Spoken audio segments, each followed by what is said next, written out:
Uh, to give us historical summary, I think the starting point is that we have to slightly decenter Marx and Engels as heroes. The starting point is the mass movement in this country around chartism. And chartism essentially exploited the existing form of the bourgeois political party, which is in fact still the form of the Conservative Party and is the form of the Democrat and Republican parties in the United States, which is to say, albeit without the parliamentary caucus, a loose coalition of clubs, newspapers, local organizations, and so on and so forth, of one sort and another.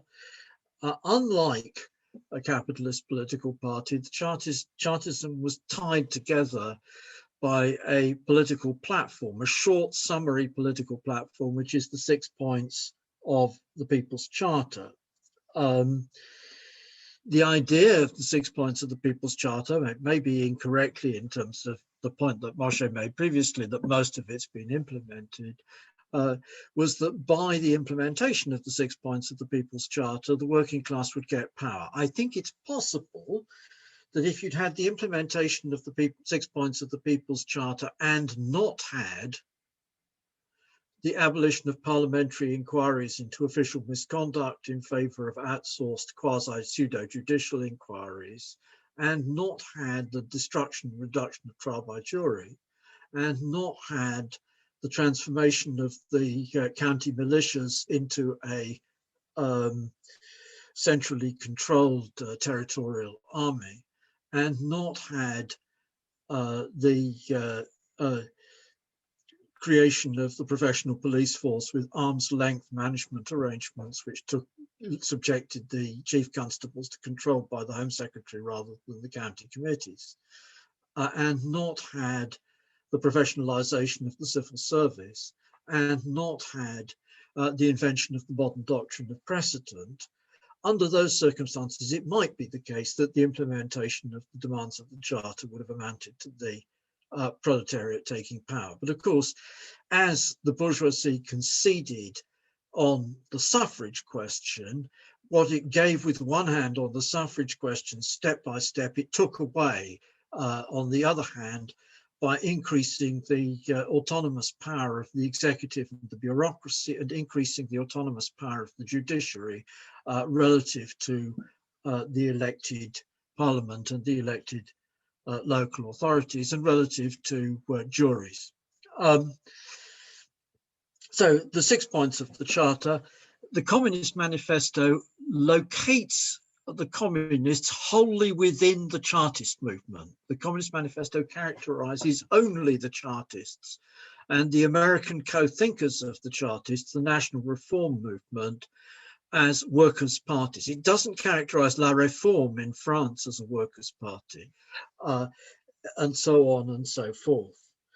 Then in 1848, the demands of the Communist Party of Germany tries to do a charter-style platform for the German Revolution. But the Chartists are defeated, and the revolutions of 1848 are defeated, and there is a period of 10 to 15 years, 10 to 12 years of small scattered groups of one sort and another. We move from there into the First International, which starts with the English working classes movement of solidarity with the North in the American Civil War, fight against the efforts of the British government to create political conditions in which it could intervene openly on the side of the South, which it wanted to do, but was prevented from doing by this political movement. And the attempt to turn this movement in turn into a Polish solidarity movement in solidarity with the uprising in Poland. And instead what is created is the First International, which attempts to create organizations through which the workers' movement internationally can develop its own independent policy in relation to a whole series of questions. So the First International discusses workers' policy on education, workers' policy on housing, but also workers' policy, and more as importantly, workers' policy on international issues. So that the Polish solidarity question, the Irish solidarity question, and a whole load of issues of this sort come up in the First International. Meanwhile, and at the same time in Germany, we have from 1863 the Allgemeines Deutsches Arbeiterverein, the all German Workers' Association, launched by Ferdinand Lassalle. And the ADAV of Lassalle has a strength and a weakness, and the strength is two things, one of which is that it's a individual membership organization, so that you don't have to say I'm part of the Manchester Trades Club and therefore I'm part of the Chartist movement. You can be part of the ADAV and move from town to town and still be part of the ADAV. And the second is that it campaigns for universal suffrage, so that it's Chartist in that sense. But it has two substantial weaknesses. And the two substantial weaknesses, the first is that it's founded partly on the platform of universal suffrage, but otherwise on the platform of agreement with the theories of Ferdinand Lassalle, which are a somewhat vulgarized version of Marx, and built in particular on the idea of the iron law of wages, that wages can't rise much above subsistence, and that the only way out of that is suggested is state-supported cooperatives. And the second is that it may be that it's, quote, democratic centralist, unquote. I thought this a few years ago, but I'm now rather skeptical of it, because having followed up the citation in Paul Leblanc's work for the idea that that the ADAV was the origin of the idea of democratic centralism, it turns out that it's an untraceable citation given by an Italian author who was participant in Western intelligence in 1945-46. So it looks like this is a dodgy source, but it may be true. In any case, whatever was meant, was that the ADAV involved the election of a party president, and the party president had absolute powers over everything that happened in the party.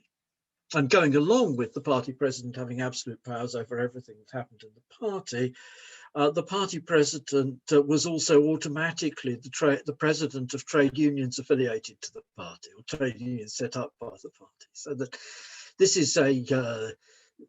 is what Marx called labour monarchism, and I think labour monarchism is a pretty fair description of it.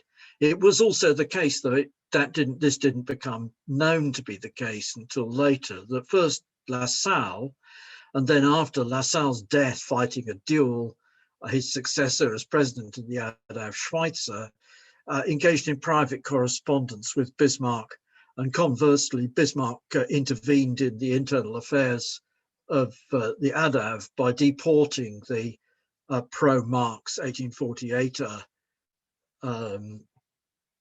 Wilhelm Liebknecht to Saxony in order to get rid of him out of Lassalle's Schweitzer's back garden.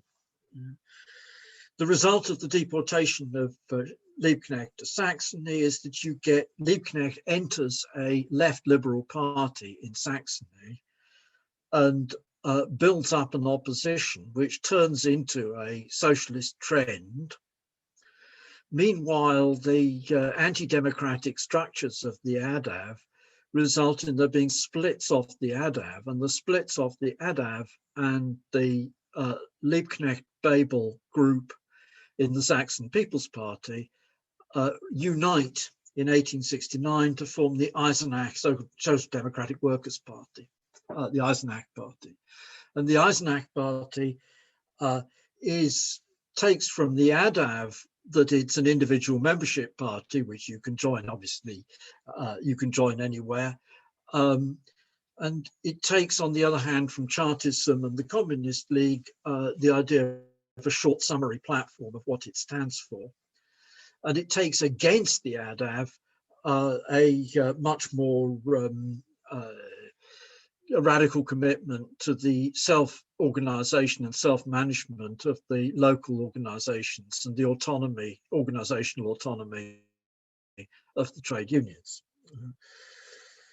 Okay, so then in 1870, Franco-Prussian War breaks out, and the ADAV backs the German war effort, votes for war credits, and Bebel and Liebknecht, who are MPs in the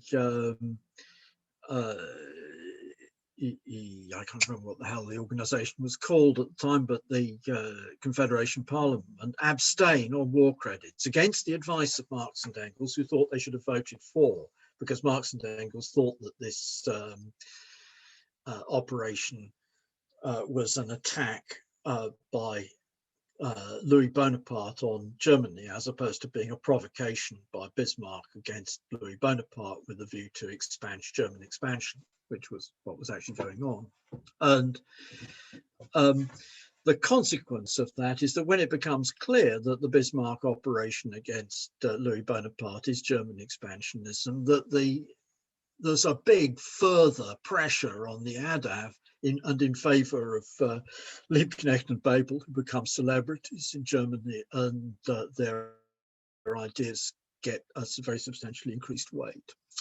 The result in turn, 1875, the Gotha unification of the ADAV and the Eisenach party on the basis of the Gotha program, which was written by Wilhelm Liebknecht. In fact, without any Lassallean input, this was Liebknecht's idea of what the program ought to be, though Marx and Engels thought it made undue and unnecessary concessions to the Lassalleans. But again, it's a short, simple program. It has a little bit more than the Eisenach and program on the demands of the Communist Party of Germany, because it has an introduction which states the general aim. In fact, it's this introduction which states the general aim, which Marx and Engels were particularly severely critical of, though they were also critical of the individual demands. So it has an introduction which states the general aim, set of political demands, and a set of economic demands. And in spite of the critique of the Gotha program, which was in fact private correspondence, which was subsequently published, in spite of the critique of the Gotha program,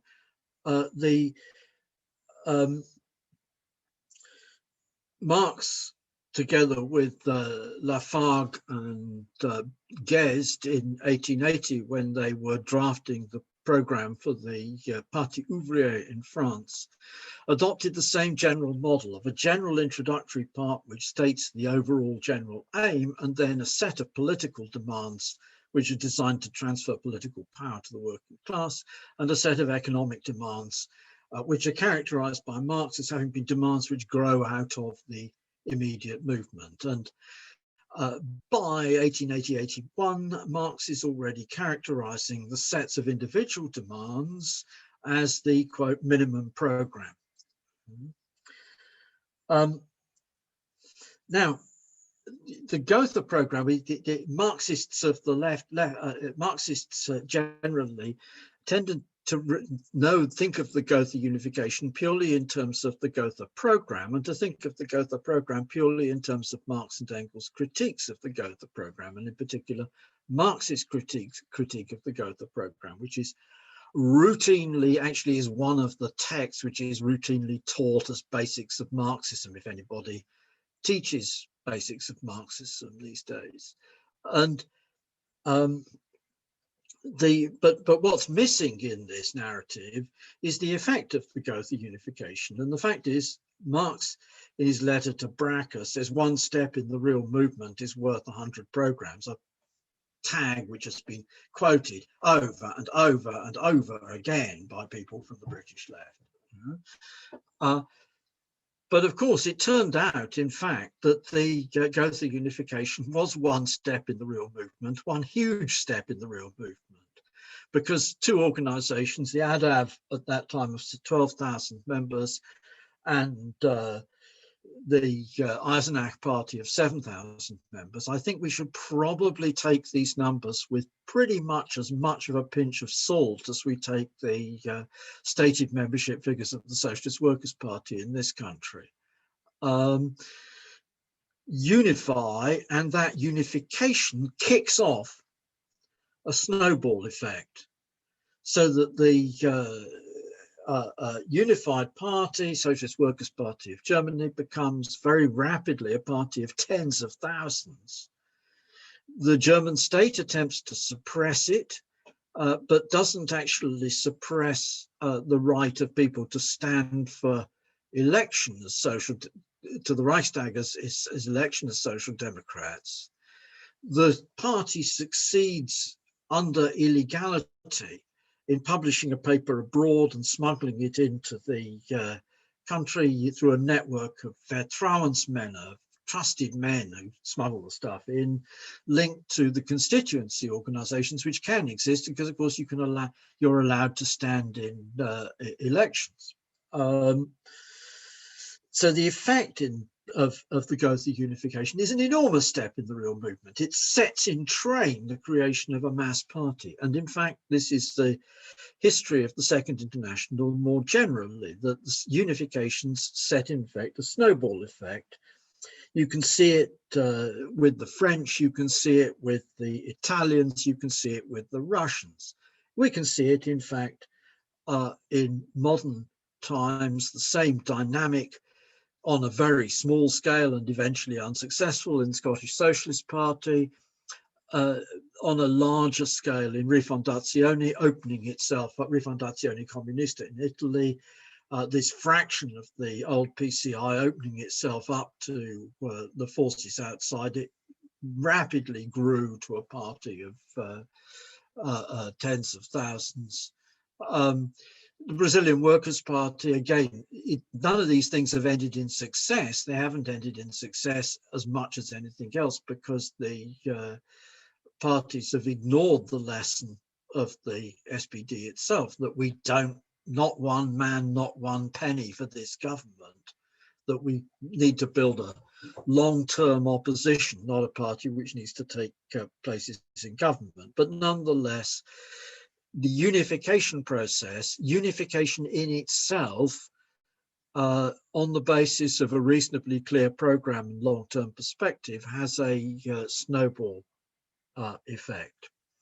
So the German model, then, we can't call it a Marx and Engels model because this is about the initiatives of Ferdinand Lassalle, which Marx and Engels disagreed with, and of Wilhelm Liebknecht and August Bebel, which Marx and Engels disagreed with, until it turned out that the upshot of this combined effort was successful. Marx and Engels were still, I think, thinking in the First International in terms of the revival of something like the Chartist movement.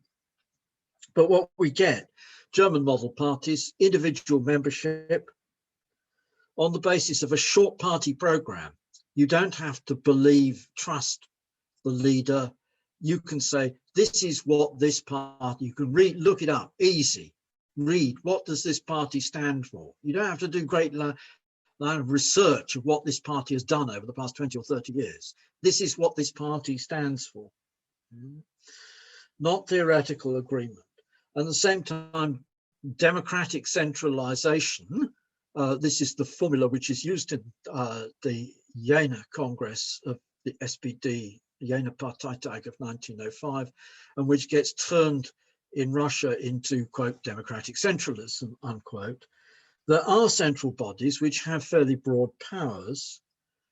Having said that, a lot of the more extreme versions are really only dealt with by the Congress, the Parteitag, the party days.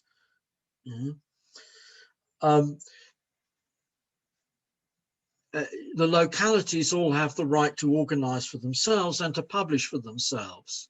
And that's already in 1890 we're being told the party central should publish a paper, but that's with that prejudice to the right of all the localities to publish. And the internal debates of the SPD are published and carried on in public in the party press between the different organizations. The secondary element of the SPD party program, is the model which of the clandestine network, clandestine work using an overseas published newspaper, and the Vertrauensmän, the trusted men to communicate between the center and the localities. That is in fact the model of Iskra and of what is to be done. Okay, the SPD German party model, the democratic centralism with the right of the localities to publish, is adopted by the Mensheviks in 1905, by the Bolsheviks a couple of weeks later, by the Unified Party Congresses, by the Bolshevik-controlled Prague Conference of 1912, and reasserted in August 1917 by the Bolshevik Mezhraioncy unification at the Sixth Party Congress. But this perspective is rejected subsequently in two directions. The first is movement towards the Labour Party model. This is something, there are already Labour Party style parties in the Second International beyond the Labour Party. So the Dutch Labour Party was a Labour Party in origin. What chiefly happens is that quite a lot of the big parties of social democracy wind up being taken over by the Communist Party and then turned into, so the SFIO, the main, was the French Socialist Party, the majority went to the Communists. The Czech Socialist Party, the majority went to the Communists, and so on and so forth. So that then the right wing had to reorganize their own conceptions. But also the case that post 1945 in Western Europe, the SPD model is disapproved by the NATO guys, and we get movement towards the Labour Party model in Germany in the 1950s.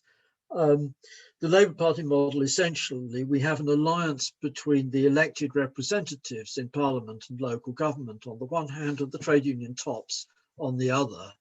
And though there are local organisations, the extent to which these organisations can act independently of or do anything, the local organisations and the conference can't actually control the elected representatives, and the trade union tops have a weight which holds them down. On the communist side, we get three steps, one of which is, the first is a re-theorization of the role of the party. In place of the idea of the party as a means of the working class organizing itself for political intervention, for electoral intervention, for intervention at the level of high politics, we get replaced with the idea that the party has to act on behalf of the working class in taking power. And it has to act on behalf of the working class in taking power because this is inherent in the uneven development of class consciousness. And this is comes up, Second Congress of Comintern. What it's about in essence is theorizing, justifying the conduct of the Bolsheviks in rigging Soviet elections in spring 1918 as a result of the fact that they capitulated to the German High Command at Brest-Litovsk. There was no majority, there was probably no majority in the Bolshevik Party for that capitulation. It was a decision taken at the Central Committee. It was a decision taken at the Central Committee on the basis that Trotsky and his immediate co-thinkers changed sides to vote with Lenin in favor of the capitulation, so that whether there was a majority in the party is unclear. There certainly wasn't a majority in the Soviets. And the consequence was that the left social revolutionaries broke with the government, who had been part of the government, broke with the government, that the Bolsheviks started losing Soviet elections and had to rig Soviet elections, that the left SRs reached back to the conclusion that the Bolsheviks must have all along been German agents, as the Mensheviks had argued in July 1917, July-August 1917, and therefore embarked on a campaign of individual terrorism against the Bolsheviks, which is then responded to by Red Terror, and the Red Terror in turn becomes high up the agenda of the right social democracy in arguing against communist revolution, Bolshevik-style revolution. So this re-theorization. Secondly comes the militarization of the party. This is not an immediate consequence of the re-theorization. It arrives out of the needs of civil war and the need to construct a disciplined Red Army, and the needs of the Red Army, in effect, as a man on horseback representing the peasantry by coercing them to give up grain surpluses, representing the peasantry against the whites who would have taken back the land. So in that sense, with peasant support, but at the same time with against the peasantry, and at the same time, there is also a very strong process of the dynamic of peasant seizure of the land, of the Bolsheviks' adoption of the left SR's land program of just saying, peasants take it. We get railways shut down, for example, because they're wood firing and the timber sources have been expropriated by the local peasantry, and therefore the railway has to stop running. Workers take control of a factory and decide that the best thing to do with it is flog off the machinery and go back to the countryside to buy land, and events of this sort. It's not universal, but in essence, that's side one. Side two, a lot of detailed technical information of one sort and another, including military technique, is in the hands of the spetsy, the specialists, the intelligentsia and civil servants and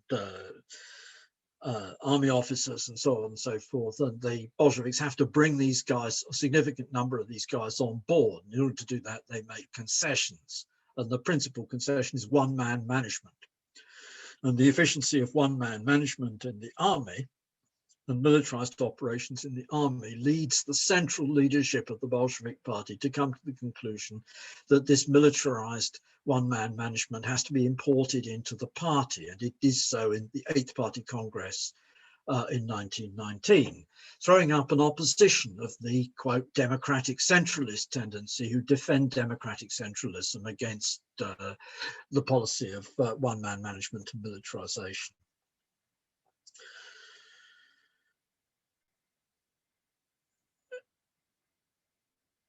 Second, so re-theorization. Thirdly, there's a loss of a clear sense of the function of the party program.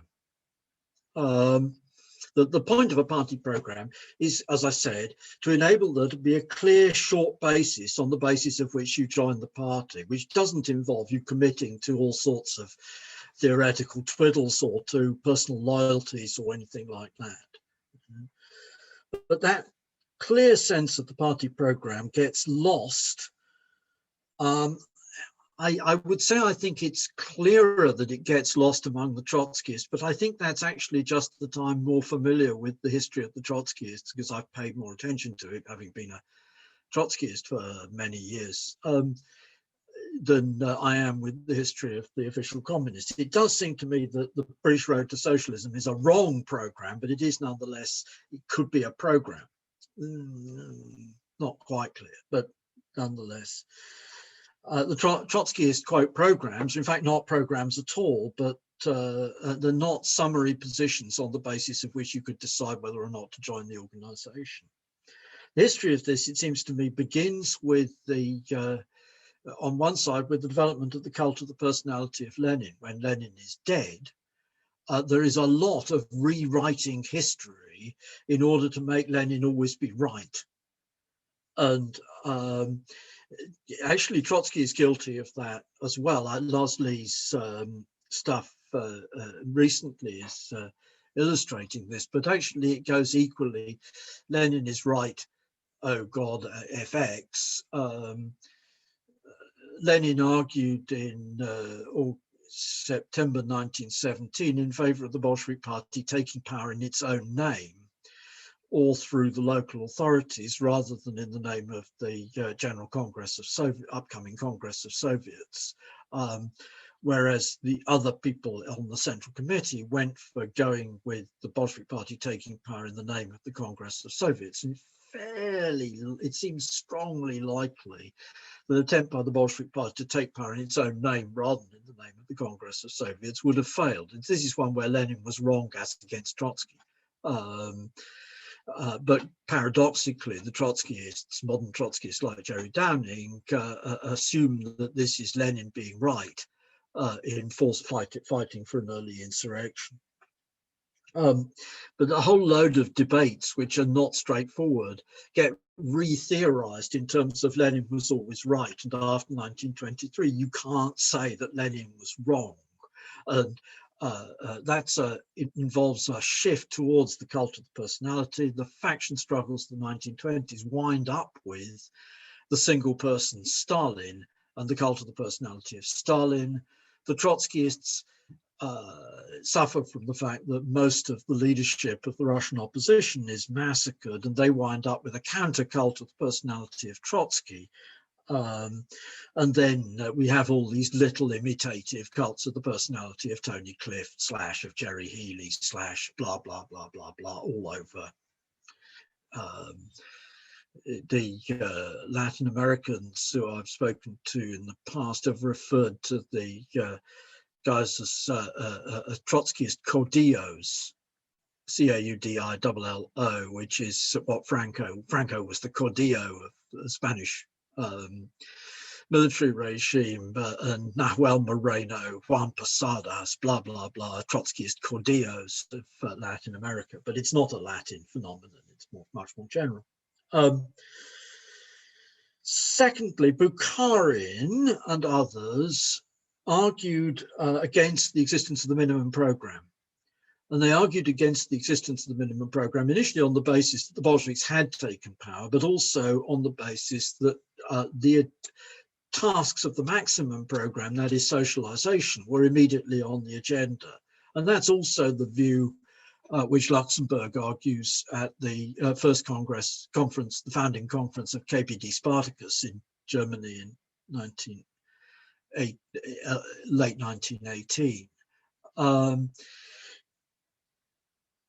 Lenin argues the contrary, that the minimum program is still relevant, and that the minimum program in particular is still relevant to everybody where the bourgeoisie is still in power, but it's also still relevant to the party in Russia because the party may lose power. At the fourth Congress of the Comintern, the Russian delegation is split on this question, and there isn't enough time to have a proper discussion of it. And they have a meeting in the Russian delegation and cobble together, I don't know who drafted this compromise fudge, in which they say there has to be a transitional program. And the Germans reasonably, so German writers of the 1920s writing about this refer to the transitional program as the minimum program. But the problem with it is this: the transitional program is transitional to what? So, will you buy my pig in a poke? It's a sow, I can tell you, it's a pregnant sow, worth a lot of money. Oops, take the pig out of the poke. It's a boar, not worth anything like as much money. So the point is that the transitional program, because it's transitional, doesn't have a clear statement of either the maximum program of what our long-term aim is, or the general aim, which was the first part of the maximum program, or a minimum program, which says this is the minimum basis on which we will support a government. The lack of the minimum program, the lack of the maximum program produces the sort of, we're conning the working class into taking power. The lack of the minimum program has the consequence that Trotskyists wind up with sub-minimum programs, which are characterized as, quote, transitional method, and so on. And the whole thing, the transitional program itself can't function as a program. Nobody, who the hell could stand on the basis of the death agony of capitalism and the tasks of the Fourth International as a political program for anything other than 1938 to 41. Yeah. You inevitably wind up with something which is theory. And indeed, there are chunks in the document of 1938 which are theory and not program, like the permanent revolution, the idea of the transitional program itself. There are chunks which are tactic, like the United Front. But since it doesn't work as a program, inevitably the basis of identification of the party has to be either with the whole record, and the Alliance for Workers' Liberty attempts to sell itself on the basis of membership in the AWL is essentially based on the whole record of the AWL / preceding tendencies going back to workers' fight in the late 1960s. Who the hell knows about this? I know a couple of guys. Well, I know a couple of guys who've been in the AWL that long, in the Macnair tendency that long. So either it's the whole record, or else it's the first 4 congresses of the Comintern, plus all the documents of all the congresses of the Fourth International, which are actually flatly inconsistent with each other in whole different runs of places. Again, how the hell do you get hold of it? It's going to involve a major research exercise. It doesn't work as a program or a cult of the personality. Theory and a cult of the personality. Okay, so the history then is one of the loss of the functional concept of democratic centralism, the democratic centralism of the Bolshevik Party which took power, the democratic centralism which continued to be practiced down to the 8-party Congress, and which actually, to a considerable extent, the militarization stuff, the extent to which it was practically implemented varied, and it took a half a dozen 7 to 8 years before the full entry of the police onto the internal affairs of the Russian Communist Party took effect. But nonetheless, the decisions in principle were taken in 1919 and and 1921 when they banned factions, and for Comintern in 1921. There is a loss of that sense of the nature and purpose of a political party. Okay, so step 2 is to take a step back from this. My observation is, the historical observation is that the success of the workers' movement has been in building mass parties, and in the whole, not just mass parties, but the whole around everything. The surrounding, the mass parties, the workers' trades clubs, the workers' papers, the social clubs, the cooperatives, etc., etc., etc. The whole civil society networks of the SPD and similar parties, which of course reappeared as civil society networks, for example, of the PCI in Italy or of the PCF in France, in the period before either of these parties thought that they were likely to get into government in the immediate future. The Workers' Parties have built, the workers' movement has built mass organizations of this sort, and the mass organizations of this sort create the possibility of the working class thinking that it could take power. The working class can come to think that it could run society on the basis of itself running its own organizations. And it can think of this running its own organizations on the basis of the idea that a political party is not the invisible dictatorship of Bakunin, the secret alliance of people who steer the unconscious masses into strike actions and demonstrations and insurrections, but a party through which the working class can itself organize, forming opinions about political issues, can itself organize campaigning for election on political issues. That practice of the German-style party was the basis of the Bolshevism which could take power. It was, in fact, also the basis of the strikes and demonstrations on International Women's Day, which launched the February Revolution. What was International Women's Day? International Women's Day was a festival created by the Second International. So the strikes and demonstrations on International Women's Day were not a purely economic action. They were an economic action, it's true. They were about bread and starvation and the failure of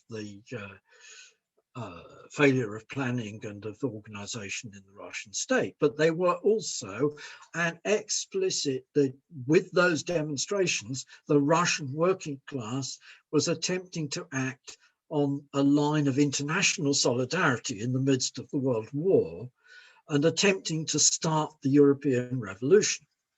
And it was able to do so because this conception of a party is a conception of a party which is capable of posing the question of power, while the Bakuninist version of from strike to strike and from demonstration to demonstration and secret organizations and top-down management is incapable of doing so. If we think theoretically one step back from this, and as I said, I'm running shorter of time than I meant to. The first point is that how the capitalist class rules. The capitalist class rules through bribery and corruption. Capitalism is a class order just as much as feudalism or slaveholder urbanism. And you can have no full developed capitalism without a state. You have to have a state to run, to enforce debt claims and so on and so forth in order to have credit money, in order to have fully developed capitalism. Capitalism then rules through capital in the money form. And it rules through capitalism in the money form through the threat of withdrawal of capital, disinvestment, which is used absolutely routinely. And for example, the Hollande government, the very, very tame reform proposals of the Hollande government were defeated by flight of capital in France. It rules through bribery and pork, the trades for deals. It rules through the institutional forms of advertising funded media, party donations, the free market in legal services. It rules through the two-party system, both of which, forms of which are forms of making an alliance between big capital on the one hand and the petty bourgeoisie primarily on the other. The party of order, conservatism, currently the Republicans in the United States, Gaullism, etc., appeal to patriarchalism, to the nation and national solidarity, to the hierarchical order of the factory management and of the petty bourgeois small firm, small business. The Party of Liberty appeals to the free market The Liberals in this country are rather marginal, but the Labour Party to some extent plays their role, and to ideologised versions of the Liberal part of the free market of one sort and another. Freedom and equality as seen outside the gates of the workplace. There is a contradiction, and the contradiction is that capital prefers to rule through cooptative boards. The Venetian aristocracy, the Dutch regents, the English House of Lords, the unreformed system of local government before the 1830s, and the more recent raft of reforms in the United States and the United Kingdom, which have replaced local government control over, for example, schools by cooptative boards of trustees. And there are a whole raft of other things where this has been done. But capital still needs the support of the petty bourgeoisie. The capitalist class is 1% was an exaggeration of the size of the capitalist class. The capitalist class is a small class. It's unlike the feudalists. It doesn't rule on it in its own name. It rules through these agents. If you want to talk to a capitalist, you're going to talk to his brief prima facie or some other agent, not to the man himself, unless you're really important.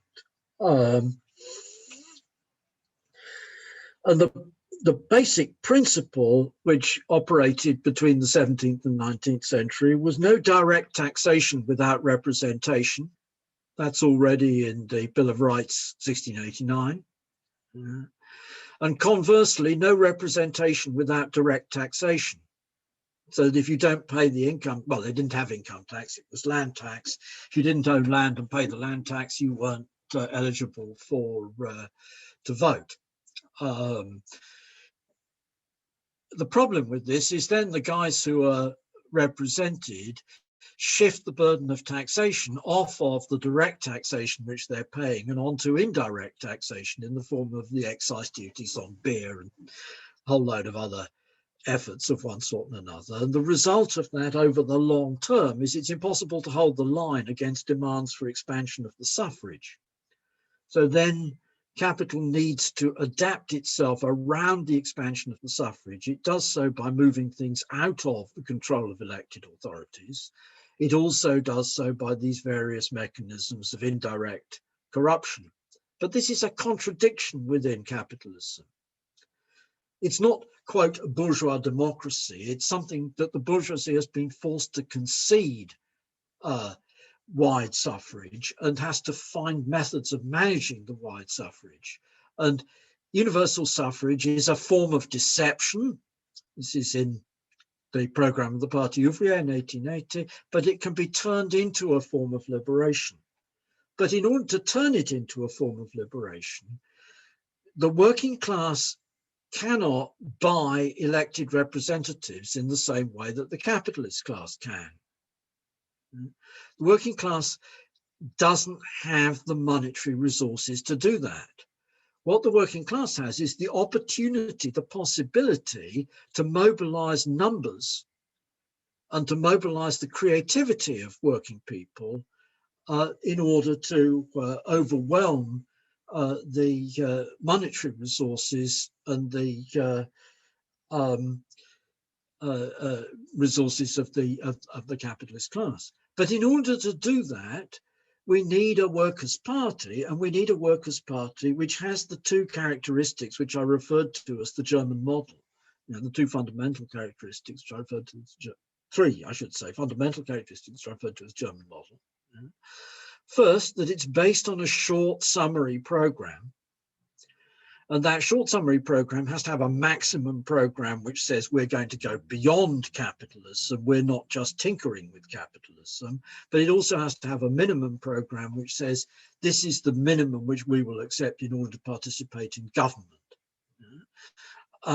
It needs that, but it also needs democratic centralism.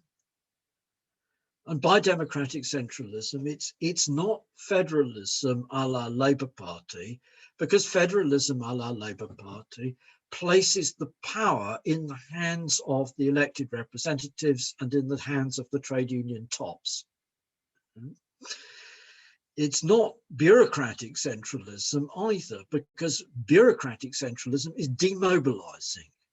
If it isn't the case that the guys on the ground can organize themselves, if it isn't the case that the guys on the ground can publish and so on and so forth, what you get is hollowed out shells of workers' organizations, which is what we live with at the present time. So the problem, therefore, essentially,